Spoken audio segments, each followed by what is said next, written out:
Hello, everybody, and welcome back to our Bible study in the book of Matthew. I think we're over 40 days now, and we are beginning the second to last chapter, chapter 27. So thank you for watching, and I hope and pray that this brings some degree of value to you. And I appreciate you watching again. We start off with this title in my Bible program being Judas' Remorse. When the morning came, all the chief priests and the elders of the people conferred together against Jesus to put him to death. They're plotting against him and wanting to put him to find a reason and excuse to kill him again. And they bound him. They bound Jesus and led him away and delivered him to Pilate, the governor. Pilate has a really interesting historical letters that he has written that involve Jesus, and I now can't remember who he wrote the letter to, but I came across it actually here on YouTube of somebody doing like a recounting of the letter, and it was quite interesting. He gives like a description of Jesus in the letter and talks. One of the notable things was he describes like Pilate is talking, and he describes it as though he's this like, I now forget the ethnicity he was. I think he was Roman. I think he, if I'm not mistaken, I'm pretty sure he was Roman. And he was describing in the letter how like his genetic composition isn't really the words that he used, but that's kind of what he was getting at. He's like, my Roman blood makes me fearless, and as God is my witness, there's nothing on this earth that I fear, nothing that I would back down from. And then he describes, but yet whenever Jesus came into my presence, everything changed with that. Like he didn't have the same experience of not being afraid of anything and not backing down from anything. And it's been a long time since I read it, so forgive me for my poor recollection, but you should look it up for sure. Then when Judas, who had betrayed him, saw that he had been condemned, he felt remorse and returned the 30 pieces of silver to the chief priests and elders. He suddenly realized that the betrayal of his Messiah was nowhere near close to the value of the silver he got, and he came and threw it back. If I remember right, in other Gospels, it describes him throwing it at the feet of the chief priests and saying, I have sinned by betraying innocent blood, to the chief priests. But they said, what is that to us? See to that yourself. They're like, doesn't matter to me. Like, if you feel bad, go work out your own issues, but we're not changing anything. Oh, there it is. Not at their feet, I guess. And he threw the pieces of silver into the temple sanctuary and departed. And he went away and hanged himself. This is one of the big points of contention because there's differences in the Gospels. One Gospel says he hung him. This one says he hung himself. Another one says, I think that he hung himself on a tree, and another one says that he jumped headlong off of like a cliffside, or that he jumped, he fell headlong off a cliffside. And I think the only way to interpret the differences between the Gospels is to allow them to fill in the gaps of each other. And I'm kind of hesitant to say too much about it without having read each of them side by side in preparation to doing this, but I think the picture that's painted is something along the lines of he does hang himself on a tree, and at some point that limb breaks or the rope breaks, and he falls headlong, and I think his bowels come out as well as part of the description, if I'm not mistaken. Really should have read that before doing this. The chief priest took the pieces of silver and said, it is not lawful to put them into the temple sanctuary, since it is the price of blood. So now they're concerned with the law again. Never mind the fact that they just looked for actively false testimony. They were looking for people to lie against Jesus so that they would have a quote-unquote lawful reason to put him to death. Now they're worried and saying it's not lawful for these pieces of silver to be put in the temple treasury because it's the price of blood. And they conferred together, and with the money bought the potter's field as a burial place for strangers.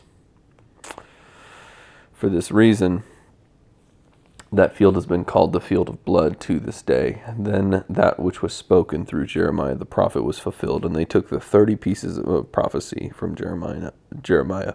They took the 30 pieces of silver and the price of the one whose... They took the 30 pieces of silver, the price of the one whose price had been set by the sons of Israel. And they gave them for the potter's field, as the Lord directed me. Now Jesus stood before the governor. And Jesus stands before the governor, and the governor questioned him, saying, "Are you the king of the Jews?" And Jesus said to him, "It is as you say." And while he was accused by the chief priests and elders, he did not answer. Then Pilate said to him, "Do you not hear how many things they testify against you? Do you hear what's going on? They're bringing all kinds of railing accusation against you. Why are you just sitting here silent?" Jesus didn't answer him with regard to even a single charge. Jesus just kept silent the whole time. So the governor was quite amazed. I guess they expected Jesus to be argumentative. Now at the feast, the governor was accustomed to release for the people any one prisoner whom they wanted. At that time, they were holding a notorious prisoner called Barabbas. So when people gathered together, Pilate said to them, "Whom do you want me to release to you, Barabbas or Jesus, who is called Christ?" For he knew that because of envy, they had handed him over. Pilate knew that the chief priests handed over Jesus because they were envious of him. That's sad. While he was sitting on the judgment seat, his wife sent him a message saying, "Have nothing to do with that righteous man, for last night I suffered greatly in a dream because of him." I actually never remember noticing that. Wow. So Pilate's wife had a dream in which she suffered greatly because of something to do with Christ. And here Christ is about to be sent to his death via Pilate. But the chief priests and elders persuaded the crowds to ask for Barabbas to put Jesus to death. Chief priests are trying to persuade the crowds toward that. But the governor said to them, "Which of the two do you want me to release to you?" And they said, "Barabbas." And Pilate said to them, "Then what shall I do with Jesus, who is called the Christ?" They say, here's the big point. They all said, "Crucify him." And Pilate says, "Why? What evil has he done?" But they kept shouting all the more, saying, "Crucify him." And I just wanted to pause. Well, I'll pause in a second. When Pilate saw that he was accomplishing nothing, but rather that a riot was starting, he took water and washed his hands in front of the crowd, saying, "I am innocent of this man's blood. See to that yourselves." And all the people said, "His blood shall be on us and on our children." Then he released Barabbas for them, but after having Jesus scourged, he handed him over to be crucified.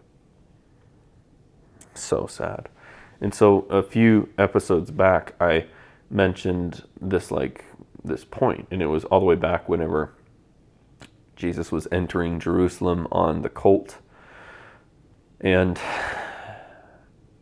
literally people are taking off their coats and laying it in the pathway for Jesus and his colt to walk through. And they're cutting off branches and laying the branches in the road so that there's a clear path for Jesus to walk through. And in the midst of that, everybody crying out, Hosanna in the highest. And yeah, they're screaming all these praises and celebration. And one of the Gospels, I think, even says, if these should be quiet, then even the rocks would cry out. Like, I'm thinking about the intensity of that moment and from what I looked up, it sounds like it was only 5 days. So, like 5 days from that crowd that is celebrating so wondrously and being so happy that Christ is coming into Jerusalem, it took them 5 days to come to the point where they are now shouting and shouting and shouting, "Crucify him."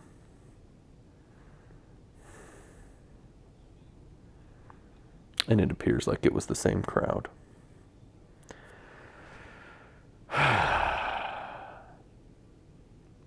I certainly hope that me and you are not so fickle.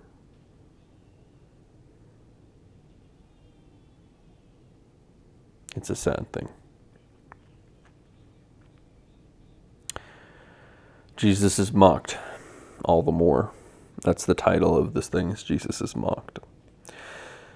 Then the soldiers of the governor took Jesus into the praetorium and gathered the whole Roman cohort around him. They stripped him and put a scarlet robe on him.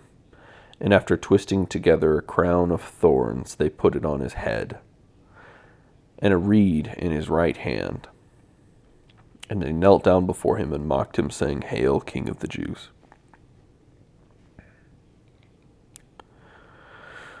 I've looked into, or I've seen videos on people showing an example of the thorns that they would have likely been using as the crown of thorns. And those thorns are freaking huge. They make, I think they're even larger than like mesquite thorns in my area. But like, yeah, they're mocking him more intensely than they have in the past, potentially. Hail, King of the Jews.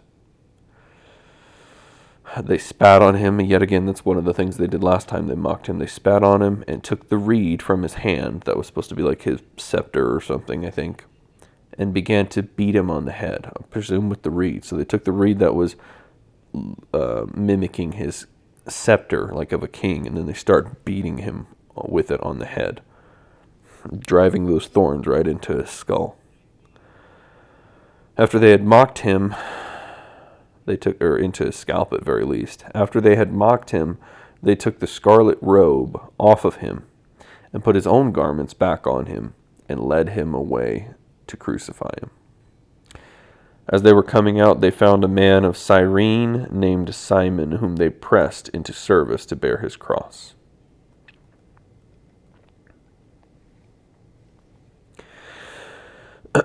When they came to a place called Golgotha, which means place of a skull, they gave him wine to drink mixed with gall. And I assume that means like your gallbladder, like your hepatic fluid, which is, yeah, I can't imagine that being great.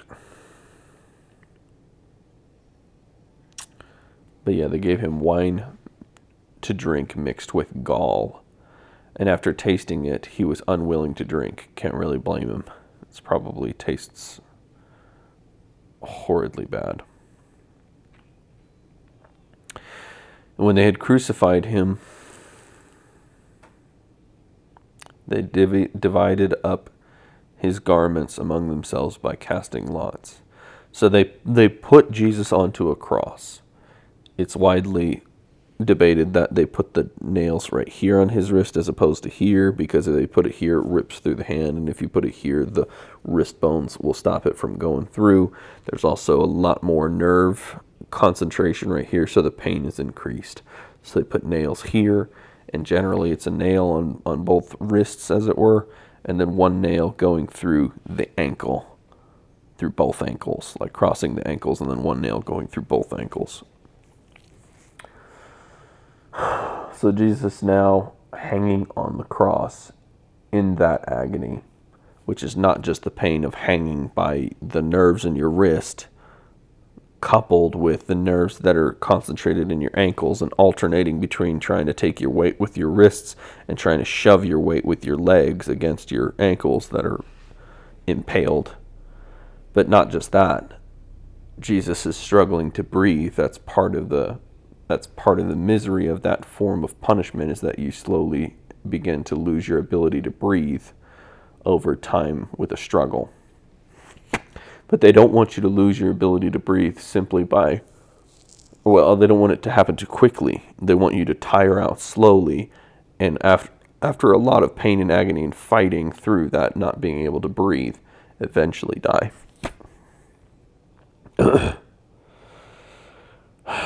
But that's kind of besides the point.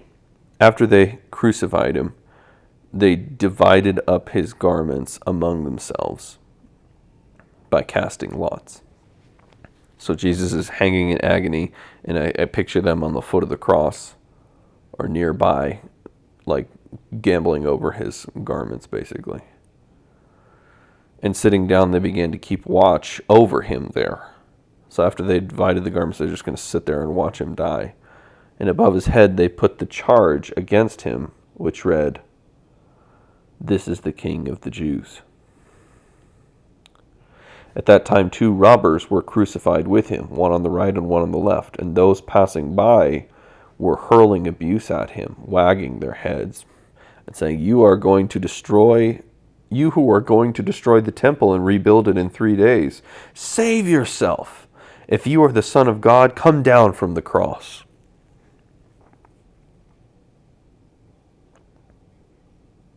It's sad.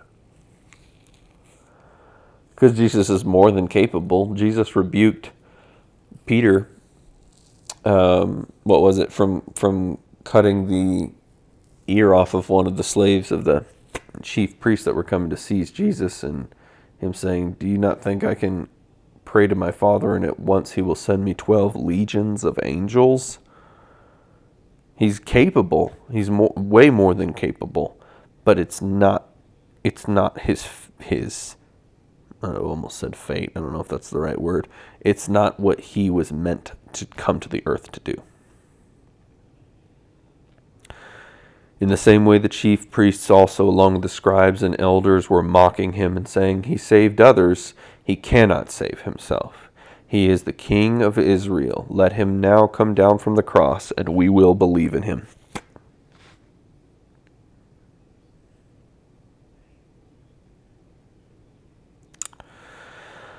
He trusts in God. Let God rescue him now, if he delights in him. For he said, I am the Son of God. The robbers who had been crucified with him were also insulting him with the same words. Now from the 6th hour, darkness fell upon all the land until the 9th hour.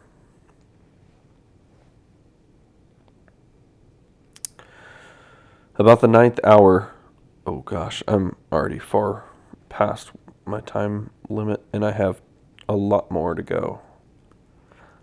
Well, I guess I'll have to stop there. Darn, okay. Well, I appreciate you watching. We'll pick up on this tomorrow. Please like and subscribe, all the things, if you did enjoy this video, and I appreciate you watching again. Thank you.